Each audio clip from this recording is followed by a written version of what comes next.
Saludos amigos de Alerta Cristiano, Dios les bendiga mucho. Un abrazo mundial a todos los hermanos de África, Europa, Centro, Norte y Suramérica, el Caribe, hermanos puertorriqueños.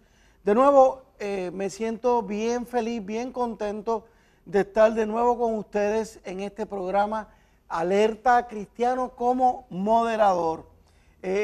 Vaya nuestro agradecimiento profundo a la hermana Claribel Maldonado de Mujeres por Puerto Rico, quien nos sustituyera en el pasado programa en el que tuvo de invitado al hermano abogado Juan Manuel Gaut Pacheco. Me tomé unos días disfrutando por el área oeste de la isla con uno de mis hijos que vino con su señora de Estados Unidos y con mi nieta Isabela. Se podrán imaginar, estoy como siempre dándole la gloria a Dios porque, como decimos siempre, los nietos son una pruebita. El Señor nos está adelantando parte de la gloria cuando nos regala nietos, cuando nos da nietos. Y esa nieta pues es muy especial pues porque no la tengo con nosotros, no la tenemos con nosotros durante el año. Así que nos sentimos bien contentos. El programa pasado que ellos condujeron fue fantástico, muy bueno, así que en confianza me siento muy tranquilo cuando Claribel, Juan y otros se hacen cargo del programa. Hermanos, la palabra del Señor que queremos compartir con ustedes hoy está en el Evangelio de Juan, capítulo 17, versículos 20 al 21. Dice: mas no ruego solamente por estos, sino también por los que han de creer en mí por la palabra de ellos, para que todos sean uno, como tú, oh Padre, en mí y yo en ti, que también ellos sean uno en nosotros, para que el mundo crea que tú me enviaste. Hermanos, esta palabra nos va a llevar a través de todo el programa. No se olviden de esta cita bíblica, porque precisamente hoy tenemos como invitado una vez más al hermano doctor Samuel Sullivan, doctor en teología y doctor en filosofía y letras, profesor en universidades muy distinguidas en los Estados Unidos, en el mundo entero, en la Universidad Interamericana de Puerto Rico y en el Seminario Teológico de Puerto Rico. Saludos, doctor Sullivan, y bienvenido una vez más. Dios le bendiga, Eduardo, y gracias por esta invitación de estar nuevamente con usted y todos Amén. Aquellos que en esta tarde, en este día, nos están escuchando y viendo. Qué bueno, qué bueno. Como ustedes recordarán, amigos, anteriormente ya vieron un programa donde iniciamos una serie de 5 programas especiales donde nos va a estar visitando el doctor Samuel Sullivan, tocando 5 desafíos principales con los cuales la iglesia se enfrenta hoy en Puerto Rico. Ya ustedes la semana pasada pudieron ver el primero de aquellos programas donde abordamos el tema del desafío de cómo la iglesia ha dejado de darle la prioridad a la palabra de Dios en la vida de la iglesia. Viene un segundo programa que ya lo van a estar viendo próximamente, que ya está grabado, donde tocábamos el problema del individualismo. Y hoy, como tercer programa, vamos a entrar al tercero de esos desafíos. No se lo voy a decir, porque precisamente con eso comienzo la moderación del programa hoy. Pastor Sullivan, en el programa anterior, cuando hablábamos del individualismo, usted hizo un vínculo entre el individualismo y la unidad. Vamos hacia el tercer desafío, es la unidad. Sí, vemos que al hablar hoy y dirigirnos al tema de el reto y la crisis en la ausencia y la necesidad de unidad entre la comunidad cristiana, vemos que el puente lo encontramos, uno de ellos, entre la influencia tan poderosa del individualismo, fruto del mundo moderno, de la autonomía, la privacidad, la independencia del individuo, ese espíritu que tanto marca la sociedad, la cultura moderna, que ha entrado a la iglesia y ha dominado y redefinido las relaciones y la identidad de la iglesia, lo que ha resultado es que ha tenido impacto como no solamente las personas congregantes se relacionan, pero cómo las diferentes comunidades cristianas se relacionan. Porque los que los marcan es este espíritu del individualismo que entonces se proyecta dentro otros niveles mayores, otros niveles corporativos, en el sentido de instituciones. Porque ahora la institución asume las características de autonomía, de independencia, de privacidad, de lo que yo llamo el espíritu del llanero solitario. Okay. Y en esto entonces se pierde aquello por el cual nuestro Señor y Salvador oró al Padre. Señor, que ellos sean, y cuando que ellos sean, Juan es bien claro que no son solamente los que él había alcanzado bajo su ministerio, sus discípulos, aquellos que iban a ser los apóstoles, que no solamente hubiese unidad entre ellos, pero dice, pero para que todos sean uno. Está mirando al futuro, está mirando a la iglesia en el futuro. Y vemos que la unidad está en el corazón de Dios y que el modelo de dicha unidad de su iglesia, que Pablo la describe como cuerpo de Cristo, debe de ser y somos llamados a ser un reflejo del modelo de realidad, de unidad que vemos en la Trinidad, en la relación entre el Padre, el Hijo y el Espíritu Santo, que ahí se encuentra nuestro modelo. Y vemos que este modelo de unidad en Dios Trino también sirve más adelante como modelo para la familia, para el matrimonio. Correcto. Entonces, esto aquí es importante para el Señor, la unidad de la iglesia, de esa comunidad, de aquellos que han aceptado a Cristo como su Salvador y procuran vivir bajo su señorío, sus estilos de vida, valores y mandamientos.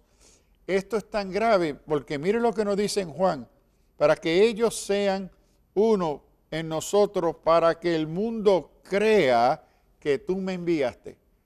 ¿Qué está en juego aquí?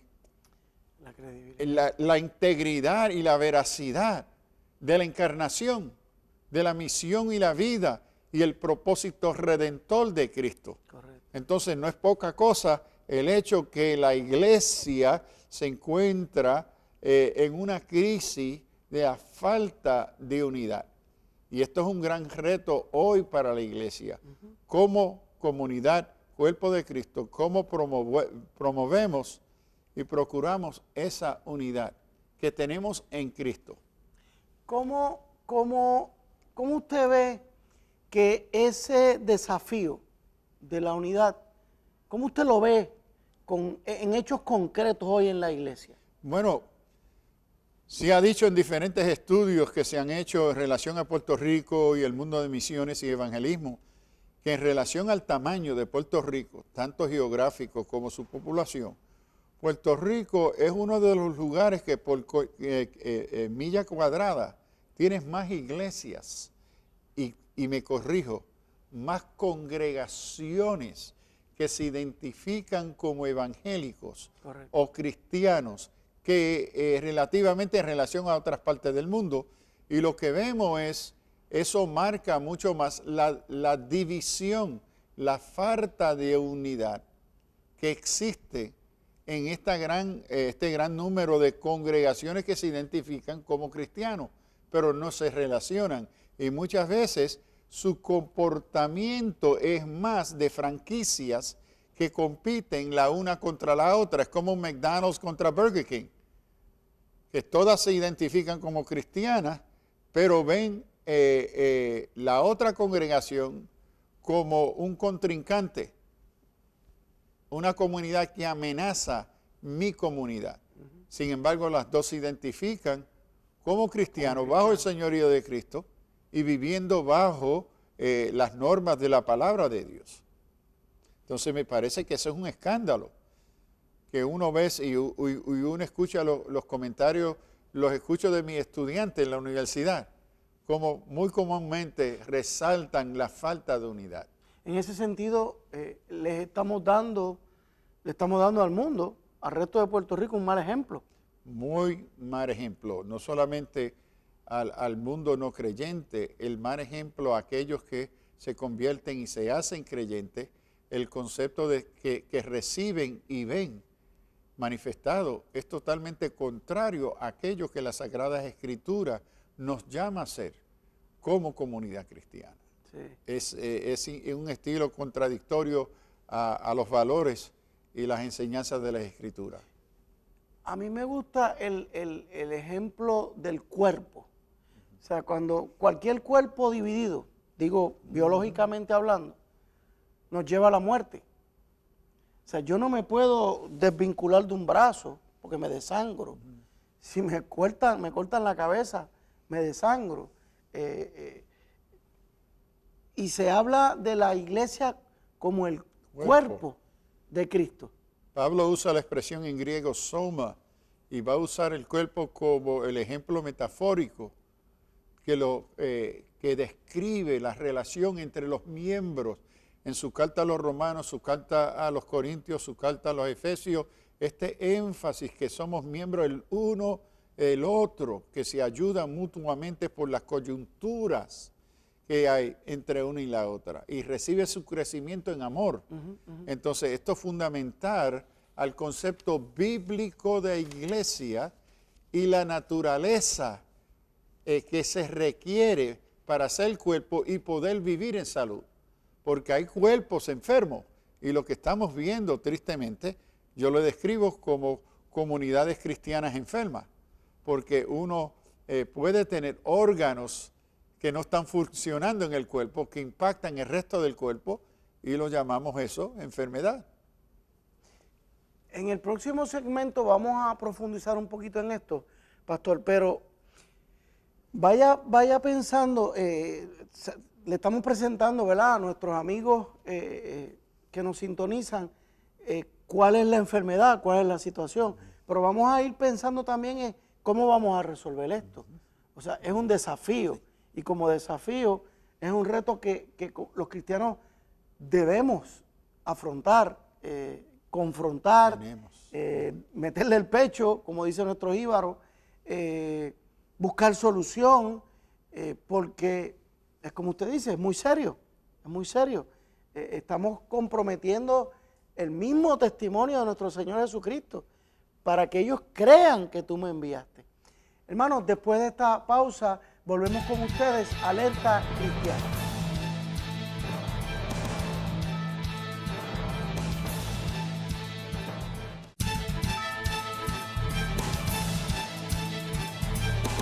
De nuevo con ustedes, amigos de Alerta Cristiano, vamos a continuar tocando el desafío de la unidad. Y le pregunto, doctor Sullivan, históricamente, ¿dónde comienza este desafío? Bueno, yo en el plano mayor, macro, diría que comienza con la rebelión del ser humano en su soberbia, en hacer su propia voluntad. Es decir, que el ser humano, hombre y mujer, deciden que no quieren someterse en obediencia a aquello que Dios le ha pedido hacer.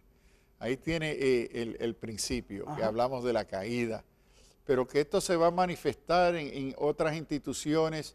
Lo vemos en Israel, en el Antiguo Testamento, las divisiones que se dan entre Israel y Judá, etcétera. Pero cuando llegamos a la comunidad cristiana o la iglesia, vemos las divisiones entre el inicio de la iglesia cristiana en el libro de los Hechos.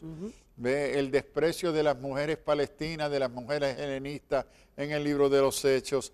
La separación entre los cristianos samaritanos y los cristianos y judíos cristianos, judíos, entre los gentiles, el primer concilio de Jerusalén, a donde Pablo viene como abogado a defender el derecho de los cristianos gentiles, aquellos que no son judíos, pero ahora se constituyen parte del cuerpo de Cristo, la iglesia.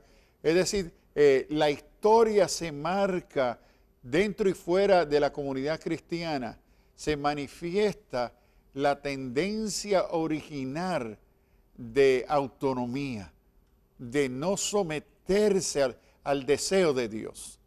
Es esa semilla, esa naturaleza pecaminosa que va a asumir diferentes expresiones a través de la historia. Vemos a través del inicio, los primeros 2 o 3 siglos de la iglesia, antes del edicto de Milano en el año 313, ya se están dando distintas comunidades cristianas y los debates eran mayormente teológicos, doctrinales. Es decir, en el deseo de ser fiel al Evangelio, tenemos personas como Arios y otros que son creyentes, que en su interpretación de su fe, queriendo ser fiel al Evangelio, se encuentran que el testimonio de la comunidad, de la mayoría de la comunidad cristiana, dice, no, Arios te equivoca. Y como somos una comunidad de fe, te llamamos a someterse a la sabiduría de la mayoría de la comunidad. Entonces se va desarrollando un concepto de doctrina sacra, ortodoxa, y los que están luchando eso son cristianos, esto es una lucha interior, pero más adelante esto se va a ampliar. Pero se podría considerar que era una lucha fraterna, o sea, seguro. no era una lucha negativa, no sí. era más bien, como usted dice, buscando ser fiel. Ser fiel a la palabra. Ahora, más adelante, la división que más marcó y ha marcado a la iglesia en la historia, en el año 1054, en la división que se da entre lo que hoy llamamos la iglesia católica y la iglesia ortodoxa o oriental, que representa hoy las iglesias del oriente de Ucrania, Rusia, Grecia, Turquía, Egipto y estos países que son parte de esa comunidad oriental, de la iglesia cristiana oriental. Esa fue la primera gran división que continúa hoy. Ahora, esa división se marca por 2 aspectos mayores. Uno, lo que se llama el debate del filioque, que es un debate teológico sobre la procesión del Espíritu Santo.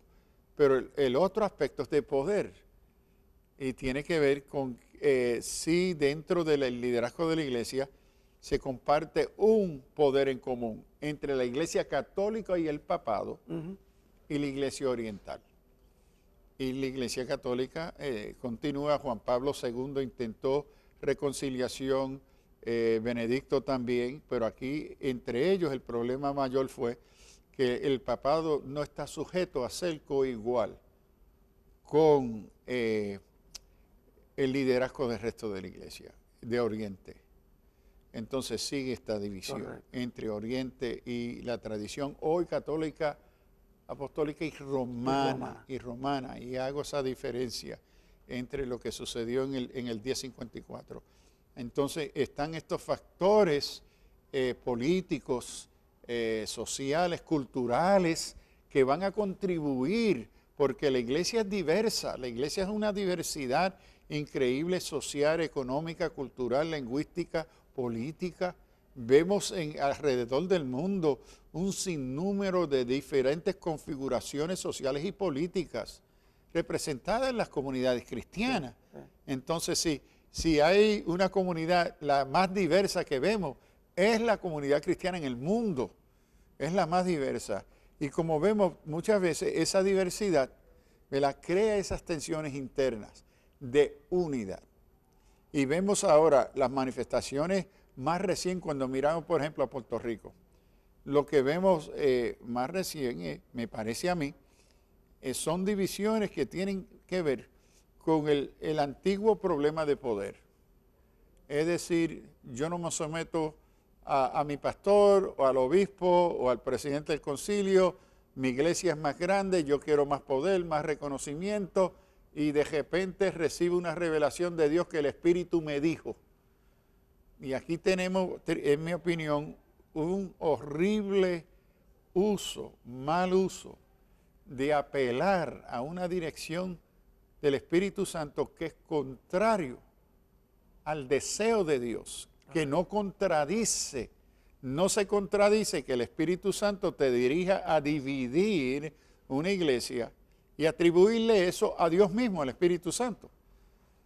Que lo que procura hacer el Espíritu Santo es mantener la unidad del cuerpo de Cristo. Y ahí entonces entran issues de poder, de ego, issues tristemente lo que sí, algo que yo he visto marcado, que no lo había visto anterior de venir a Puerto Rico a vivir, es una iglesia evangélica que se marca dividiéndose por colores de partidos políticos, que para mí es una blasfemia de mayor grado, porque ¿cómo puede ser que una congregación o congregaciones, concilio o sus líderes definan su teología, su comportamiento público en base a políticas establecidas por partidos seculares, ¿ve? Y que tienen mayor lealtad a esos compromisos políticos seculares que al testimonio y a la fe de la iglesia? Correcto. Entonces, para mí, esto es algo que yo no había visto en otros lugares en el mundo, como lo veo tan marcado en Puerto Rico. Y esto es desastroso para la iglesia.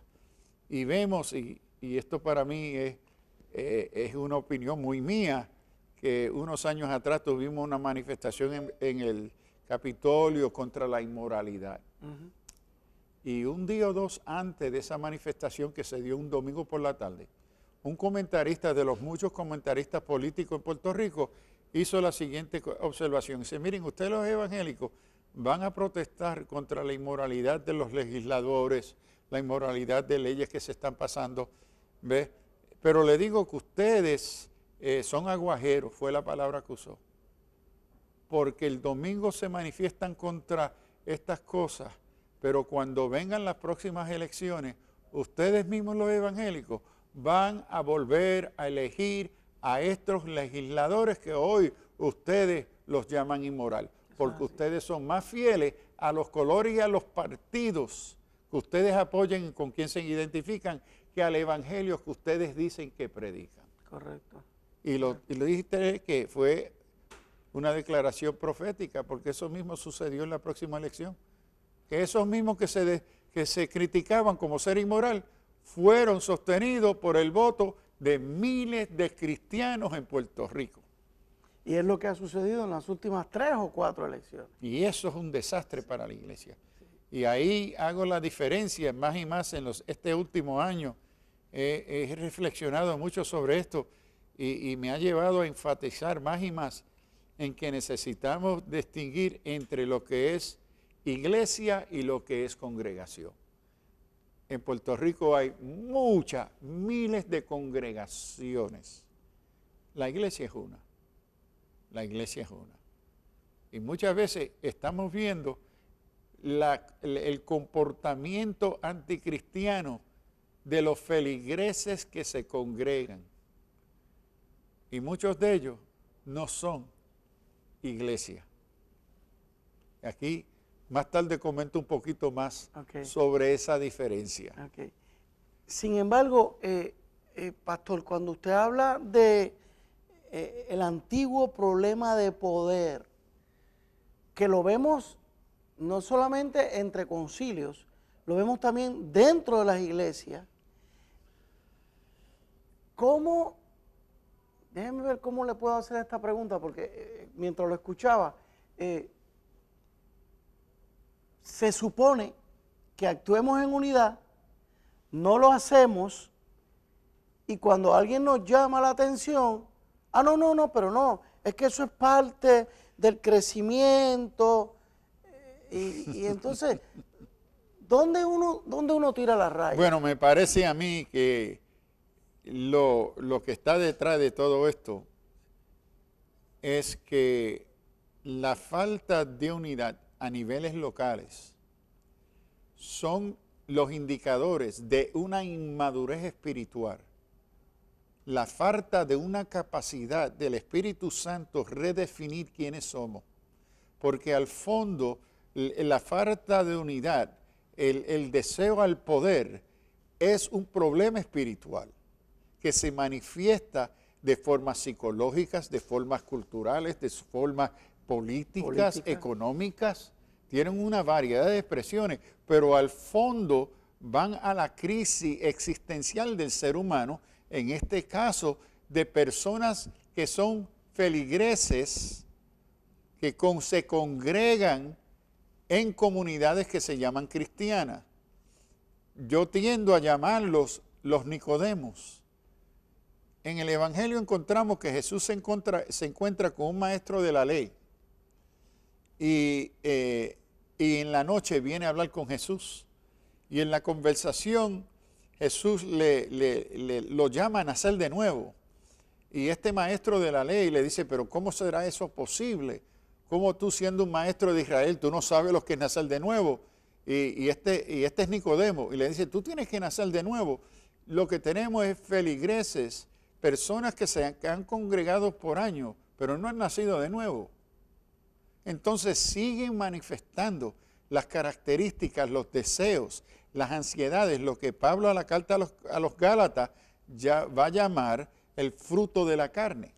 Ajá. En la carta a los Corintios los llama los carnales, ¿ve? Que se están congregando, hasta están hablando en lengua y profetizando, pero Pablo los describe como carnales y no espirituales, porque lo que gobierna su comportamiento son esos deseos antiguos que no se sujetan al señorío de Cristo y al deseo de Dios. Interesante por demás, amigos, este último segmento. Vayan viendo, amigos, identifíquense. Piensen en sus congregaciones, piensen en ustedes. Háganse la pregunta, ¿soy iglesia? ¿Me congrego? ¿Soy congregado? ¿No soy iglesia? ¿Soy carnal? Amigo, después de este receso, esta breve pausa, estamos de nuevo con usted. Alerta Cristiana.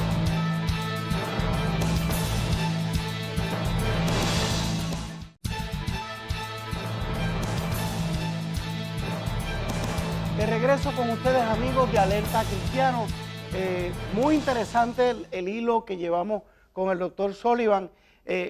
Doctor, le pregunto, hablando de la imagen de cuerpo, ¿es la iglesia un cuerpo maduro, un cuerpo en crecimiento, un cuerpo enfermo? Bueno, mi interpretación, que me parece a mí que el apóstol Pablo apunta al cuerpo como una metáfora y lo que se procura dentro del marco de su concepto de santidad, de justificación, que el cuerpo que se encuentra enfermo como cuerpo pecaminoso, porque la iglesia se compone de pecadores en recuperación, pecadores arrepentidos, pecadores justificados por la obra redentora y expiatoria de Cristo, pero que ese es el inicio de la transformación de esas personas que ahora vienen a componer una iglesia que es llamada a ser santa. Entonces, en un aspecto, la iglesia ya es santa, porque su Señor la santifica. El Señor comparte, le da cobertura a esa comunidad llamada iglesia. Pero entonces, por virtud de quién Él es. Pero entonces está el otro aspecto de la iglesia, del cuerpo, que es la condición actual de los que componen el cuerpo de Cristo. Y eso me parece a mí que el concepto bíblico nuevo testamentario de santificación nos está hablando de un proceso progresivo a donde vamos madurando. Pablo habla de la madurez.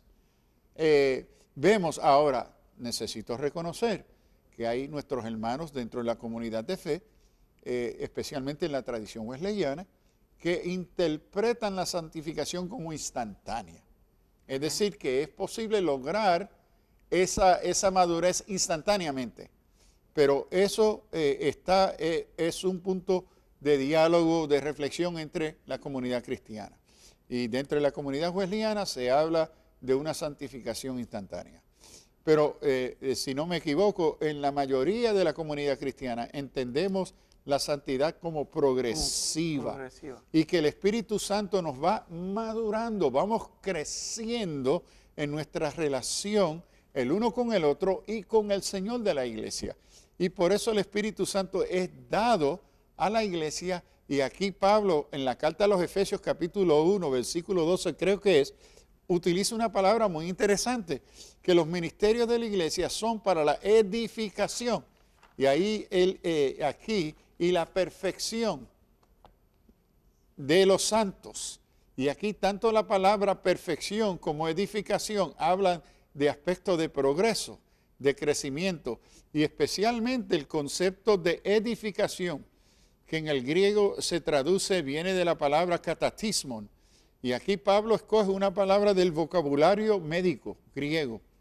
Y lo que él quiere ilustrar con esta palabra catatismo, que se traduce perfeccionar o equipar en español, to equip en inglés, Ajá. pero es una expresión médica que a lo que se refiere es al ajuste de huesos quebrantados, que los ministerios dados a la iglesia por Cristo y que son dirigidos y capacitados por el Espíritu Santo, que van a atender a la ruptura de aquellos miembros del cuerpo de Cristo. Entonces Pablo ve la tarea del Espíritu Santo a través de sus miembros en el poder del Espíritu Santo es ir sanando ese quebranto. Y interesante que en la misma oración con el quebranto, los quebrantados, Pablo dice catatismos agion, que son los santos. Que el concepto paulino de santo no es una persona que no le falte nada. Correcto. No, sí es uno que está en un proceso de recuperación y los dones y los ministerios han sido dados a la iglesia para contribuir a la recuperación de todos los miembros del cuerpo de Cristo. Entonces esto es un proceso. Sí. No es algo que lo hemos logrado, pero necesita haber esa intencionalidad, ese deseo, y se necesita entonces reconocer que en ese proceso se ha dado las normas, se ha marcado el camino para ese proceso de lo que Pablo llama espiritualidad. Y lo que estamos viendo en la falta de unidad no es solamente la inmadurez que se ve en el cuerpo, pero la desobediencia de los miembros.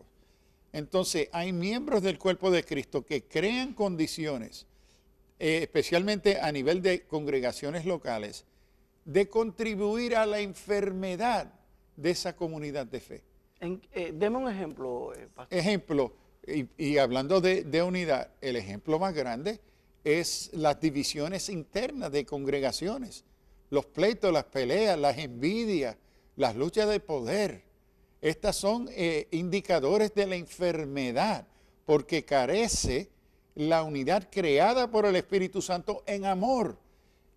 Pablo va en la carta a los Gálatas, va a hacer una distinción entre aquellas cosas que son las manifestaciones de la naturaleza caída, de la carne, y el fruto del Espíritu. Entonces, a donde carece el fruto del Espíritu, la ausencia de ese fruto resulta en la enfermedad, la flaqueza, la distorsión de la función de ese cuerpo. Entonces, es como un órgano en el cuerpo que no está recibiendo los nutrients, ¿verdad? Las vitaminas, lo que necesita para fortalecerse, se va enfermando, se va debilitando ese órgano. Y al debilitarse ese órgano, esa debilidad va entonces a poner en riesgo la condición de los otros órganos saludables.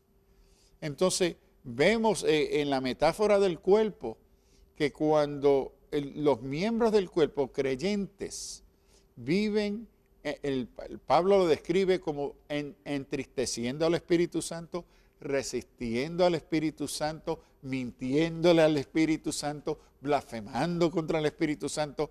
Todas estas cosas crean las condiciones de enfermedad en el cuerpo de Cristo, que debilita el cuerpo de Cristo. En ese momento, ¿habría una excepción para uno dividir una congregación?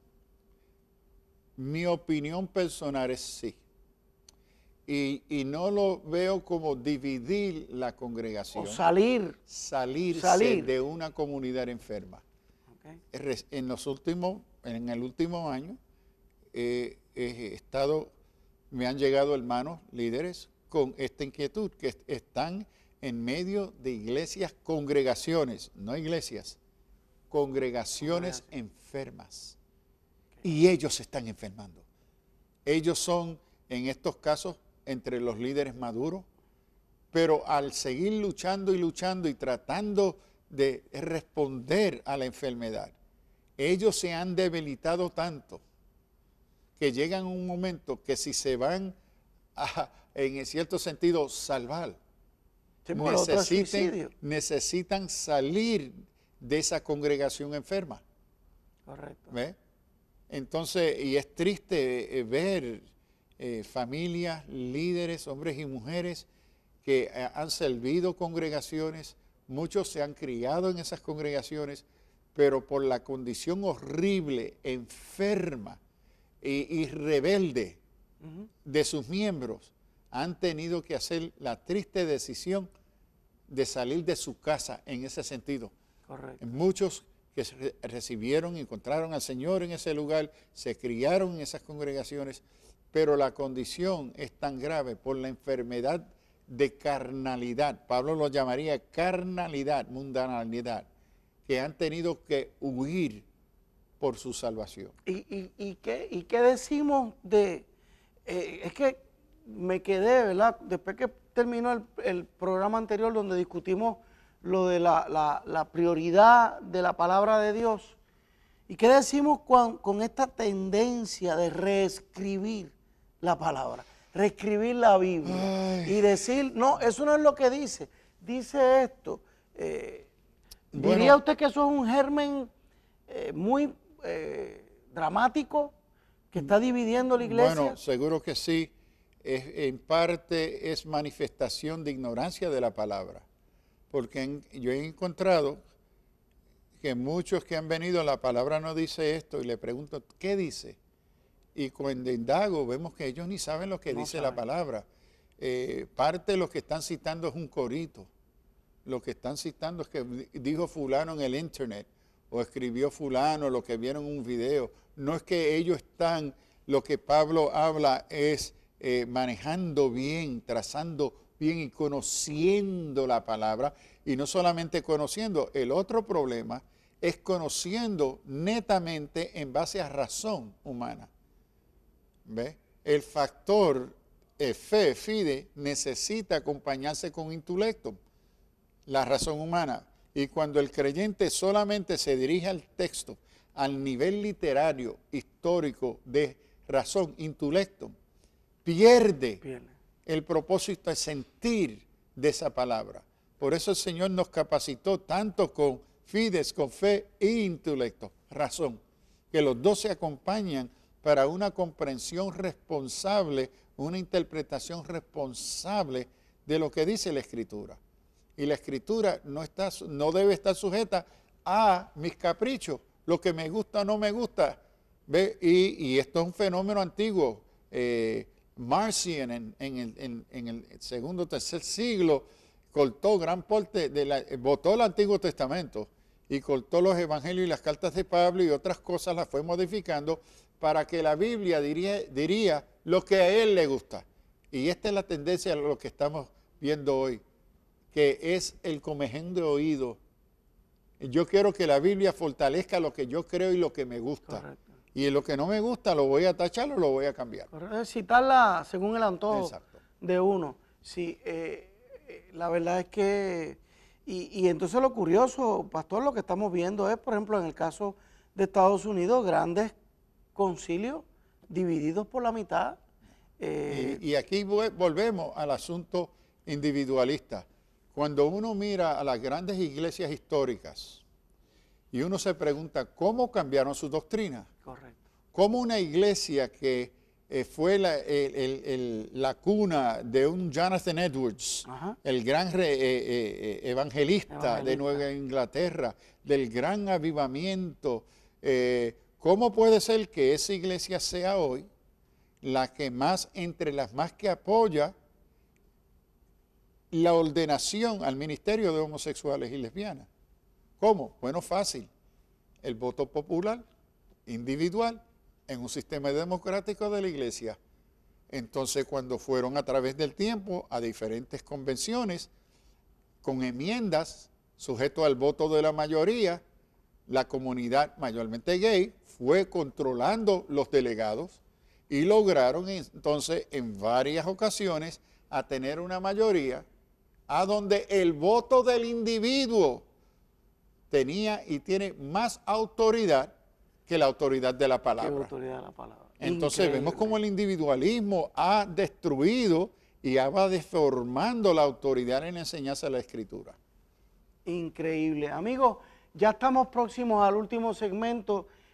Lo cierto es que esto es muy serio, e invitamos a una profunda reflexión. A todos nos toca mirarnos bien adentro, hacer un análisis de cuál es nuestra actitud, cuál es nuestra posición y asumir postura, porque esa unidad nos corresponde a todos. Después de esta pausa, regresamos, amigos, a Alerta Cristiana.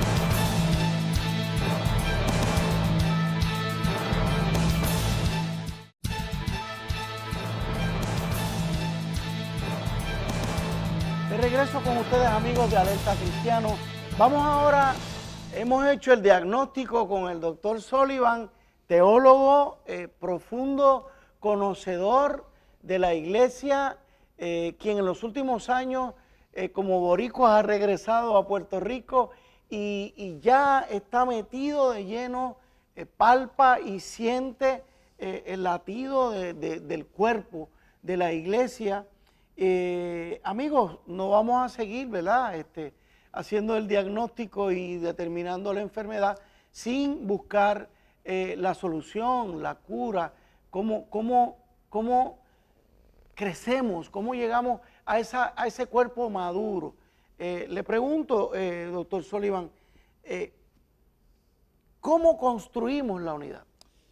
Antes de responder, siento aclarar Ajá. que la perspectiva que he compartido y estaré compartiendo es el resultado de los últimos 15 años de mi vida en iglesia en Puerto Rico, donde me he movido desde Jayuya, Adjunta, Fajardo, Aguadilla, Humacao, Sí. Es decir, de un punto de la isla a otro, de iglesias de campo, catedrales, etcétera, en la comunidad evangélica, ¿ok? La comunidad evangélica, con la diversidad de iglesias históricas y concilios, iglesias independientes, iglesias carismáticas, de renovación, etcétera. Es la experiencia de esos 15 años, que me lleva a esta reflexión. Que no es del aire, no es un emocionalismo, Claro. no es mirando simplemente a un concilio o una iglesia individual, sino mirando a la bella diversidad. Porque en otro lado, la iglesia es una, pero no es llamada a ser uniforme, sino el testimonio de la Escritura desde Génesis hasta Revelación es el testimonio que la unidad bíblica se encuentra y se manifiesta en diversidad. Amén. En diversidad. Y aquí tenemos que tener cuidado porque a veces comunidades cristianas, deseando expresar su unidad, utilizan un modelo de uniformidad. Y eso rompe con el modelo tanto del testimonio de la creación, el testimonio de la salvación y el testimonio de la naturaleza y misión de la iglesia, que lo que tenemos es diversidad. Y aquí rechazo el uso de tolerancia en vez de diversidad. El lema en latín original dice diversidad, no dice tolerancia. Entonces, es dentro de ese mundo, esa diversidad del cuerpo de Cristo. Y la diversidad es saludable. Mire el día de Pentecostés. Amén. El Señor no envió al Espíritu Santo para que todos hablaran arameo, o hablaran griego, o hablaran hebreo, sino capacitó la iglesia en el poder del Espíritu Santo a responder a esa diversidad Y las dos expresiones que se usan en griego, glosalei y dialectos, capacitó a la iglesia en el poder del Espíritu Santo de dirigirse y expresar la fe de la iglesia en los idiomas de aquellos presentes de la diáspora de Israel, de los judíos en el día de Pentecostés. Entonces, primero mirando al reto de procurando la unidad, necesitamos mirar si nuestro modelo es bíblico. Y como hemos dicho anteriormente, que cuando muchos de los líderes de la misma iglesia no conocen la palabra, carecen de un modelo bíblico que le ayude a redefinir quiénes son como iglesia dentro del marco bíblico. Esa es la primera crisis que estamos usando hoy. Uno de los modelos más recientes es la empresa. ¿Ve? Se usa la empresa como el modelo. La iglesia no es una empresa que tenga características, algunas de ellas sí, pero es un organismo, un cuerpo único, con una función, con una composición y una misión única que ninguna empresa puede llevar a cabo o es llamado a llevar a cabo. Entonces, primero es, ¿qué es el modelo? Y aquí tengo que decir también, porque el principio de diversidad en el Nuevo Testamento no nos da un modelo de iglesia, nos da una diversidad de modelos de ser iglesia, pero que todas ellas se fundan primero en la palabra, en la dirección del Espíritu Santo y en el respeto de amor en unidad, por ser obediente a la misión y el deseo del Señor de la iglesia. Entonces, que en medio de esa diversidad, la unidad se da, Pablo nos dice en Efesios 4, por la obra de amor, que es obra del Espíritu Santo, que es el fruto del Espíritu Santo en las vidas de aquellos que componen el cuerpo de Cristo, que se están siendo transformados. Entonces, esos ingredientes fundamentales de uno, que es la norma bíblica, si conocemos qué son los modelos que nos da, qué es el recurso que nos da, porque a veces queremos crear unas unidades artificiales, que son el producto de mi técnica, de mi método, de mis ideas. El único que puede unir, hacer real la unidad, es el Espíritu Santo. A la luz de la palabra, porque el Espíritu Santo nunca contradice aquello revelado por él en las Escrituras. Correcto. Entonces, el método tiene que ser bíblico, los recursos deben de ser bíblicos y deben de ser dirigidos por el Espíritu Santo. Y el Espíritu Santo, en relación a la iglesia, siempre es contemporáneo y contextual. El Espíritu Santo no tiene que retroceder al ayer para recoger cosas del pasado, para la iglesia ser una, para la iglesia ser santa. No, el Espíritu Santo siempre vemos que es contemporáneo. Es decir, mira a sus tiempos, capacita, dirige a la iglesia para reconocer y ser real ante su realidad contemporánea. Y es contemporáneo, no solamente contextual, contemporáneo, contextual, que la iglesia puede asumir y va a asumir, y lo vemos en el Nuevo Testamento, en relación a su contexto cultural. Es decir, hay diferentes estilos de crear comunidad. Y uno de los errores, en mi opinión, que cometemos, que la iglesia evangélica americana, europea, primer mundo, ha tomado el modelo del individualismo como el modelo para marcar lo que es iglesia, cuando hay otros modelos mucho más sanos en el mundo. ¿Ve? Y los vemos especialmente en el tercer mundo, en el mundo de comunidades pobres, a donde han desarrollado estilos de convivencia que son mucho más saludables y mucho más bíblicos que modelos individualistas que son antibíblicos.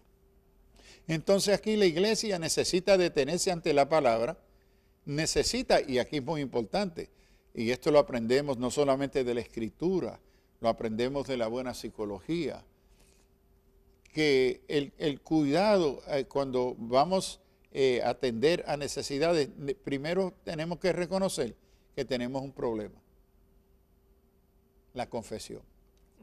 Cuando continuamos rechazando, creyendo que por la prosperidad, que el criterio que mide que estamos bien es la cantidad de dinero que tenemos, el tamaño del templo, la cantidad de feligreses que atienden a mi iglesia, ya estamos en un problema. el cáncer en el cuerpo humano es una manifestación de crecimiento extraordinario en el organismo. Y lo que crea es muerte. Entonces aquí necesitamos preguntarnos cuáles son los criterios bíblicos que deben de servir como los indicadores del crecimiento y la condición saludable de una congregación. Entonces, cómo la iglesia vive una vida cotidiana, lo que Pablo describe siendo santificados. Y esto es no solamente nuestra relación, amor a Dios, amor al prójimo, cómo la iglesia sana, saludable, sirve al prójimo. Y Pablo dice primero comenzando con aquellos de la casa de fe, pero entonces sirviendo a aquellos que no son de la casa de fe, hasta el enemigo. Y esto es fundamental, y esto lo vemos en Puerto Rico. Si algo atestigua a la presencia de la iglesia en Puerto Rico, es el cuidado por los deambulantes, los adictos, los alcohólicos, prostitutas y otras personas abandonadas, marginadas. ¿Y quiénes lo están atendiendo? Gracias, Señor, los miembros de tu iglesia, que por misericordia y por obediencia a la diaconía, una de las condiciones de ser siervo es de servir a tu prójimo. Y cómo la iglesia sirve. Ningún partido y ningún gobierno tiene una política para cuidar de deambulantes, adictos, alcohólicos. No, son las iglesias que han asumido esa responsabilidad. Entonces yo creo que la iglesia necesita retomar esas diaconías, esos servicios. La adoración bíblica es fundamental a la salud de la iglesia. Lo que tenemos en la iglesia hoy, en la mayoría de los casos, lo que yo he visto en 15 años, es una adoración antibíblica. Es el conjunto de 100, 200, 1000 individuos que cada uno con su agenda viene al templo a procurar y hacer lo que quiere. Y tenemos hasta un corito nacional que expresa ese individualismo destructivo. Yo no sé a lo que tú viniste, pero yo vino a adorar a Dios. Eso marca el horrible individualismo que destruye la común unión del cuerpo de Cristo en adoración. Entonces necesitamos volver a la Escritura, porque en la Escritura, pastores, es en la Escritura, no en el internet, es en la Escritura. No son en proyectitos de libritos, en la Escritura. Métase de cabeza en la palabra, escudriña, procura con diligencia presentarte a Dios, aprobado y aprobada como obrera que traza bien la palabra de verdad. El reto para la iglesia a restaurar y procurar esa unidad. Y eso es un proceso hasta que el Señor venga. Ven, Señor, porque tu iglesia te espera. Es la obra del Espíritu Santo. Ante la palabra, la iglesia, siendo cuerpo de Cristo viviente, obediente, sirviendo a su Señor y a nuestras comunidades. O sea, pastor, que cuando el Señor venga, ¿cuál es la iglesia que va a encontrar? Es una nada más.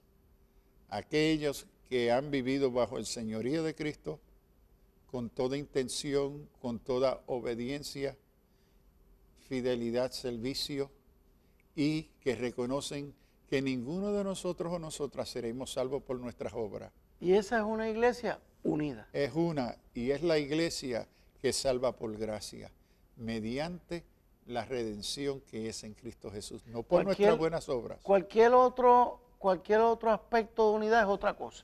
Es otra cosa.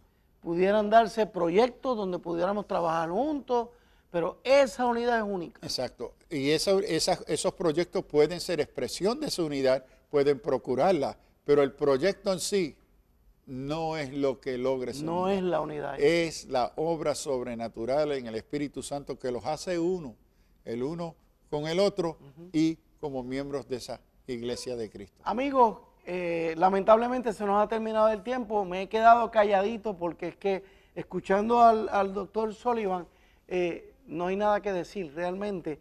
Pero sí, amigos, que sirva este programa como embocadura para el número 4, para el próximo, donde vamos a estar tocando otro interesante desafío. Así que no se lo pierdan, hermano. Doctor, nuevamente mi cariño y mi respeto y mi agradecimiento. Igualmente, gracias y Dios bendiga a aquellos que nos han escuchado y espero que esto sea de edificación a todas nuestras vidas. Adiós amigos, Alerta Cristiano, que Dios les bendiga.